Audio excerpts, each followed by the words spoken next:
अस्सलाम वालेकुम। थोड़ी देर की गल आ, कोई बारिशां बुरशां ना होइयां, जंगल च सीगा एक ऊँट ते गिद्दड़, खाण नूं शै कोई ना लभे उन्हां गिद्दड़ नूं भी ते ऊँट नूं पानी ना लभे कितों भी पीण नूं। उन्हां दोवां दी आपस में ऊँट दी ते गिद्दड़ दी जिहड़ी ना गलबात हो गई। ऊँट ने कहा भी तू जिहड़ा ना गिद्दड़ नूं भी मैनूं पानी पिया, ते गिद्दड़ ने कहा भी चलो ठीक है मैं तैनूं पानी पिया देना, तू मैनूं गोश्त खवाउणा।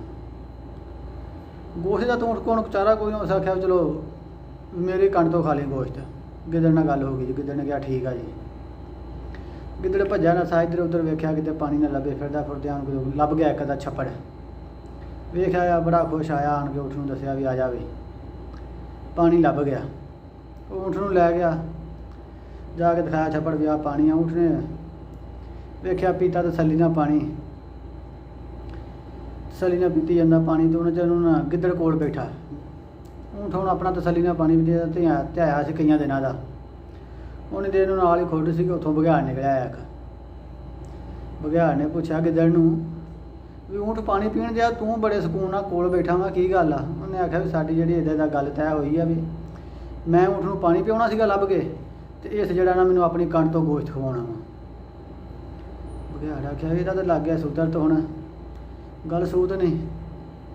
बघियाड़ ने कहा भी तू इंज कर, उन्होंने आखी कंड तो नहीं, तो जो पानी पी हटे ना जो गोश्त की वारी आए, तू आखी भी मैं तो गल हुई सी अपनी जबान का गोश्त खाना।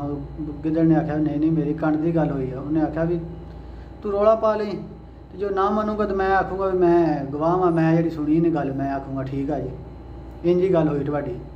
गिद्दड़ ने आख्या चलो सही है। ऊँट ने जो पानी पूनी पी लिया तसल्ली ना, ऊँट बहन लगा तो ऊँट ने कहा भी आ जा भी खा ला गोश्त कंड तो।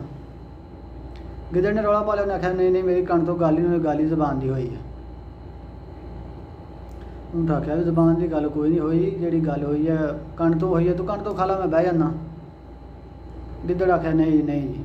हूँ चलो बघियाड़ भी हूँ निकलिया आया बाहर। बघियाड़ ने कहा भी की होया, उन्होंने दस्सिया भी जिन्हें गल हुई। उस आख्या गल मैं सारी सुनी है, गल तेरी जी है ना असल जबान की हुई है, तू हूँ ऊँट नूं कहंदा भी मुकरना। ऊँट ने आख्या भी चलो हूँ तो गवाही मिल गई है, तो ऊँट ने कहा भी चलो जबान का ही खा लें जी गोश्त।